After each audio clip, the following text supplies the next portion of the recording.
बाल भारती पहली जमात हिस्सा 4।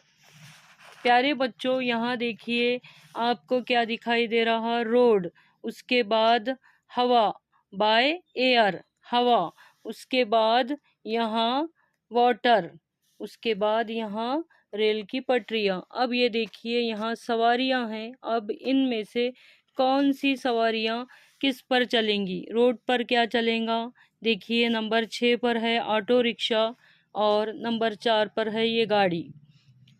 उसके बाद देखिए बाय एयर, हवा में क्या चलेगा? हवा में एरोप्लेन, हवाई जहाज़ और हेलीकॉप्टर। समझ में आया? उसके बाद देखिए बाय वाटर, पानी में कौन चलेगा? पानी में पानी का जहाज़, शिप चलेंगी। उसके बाद में यहाँ देखिए यहाँ भी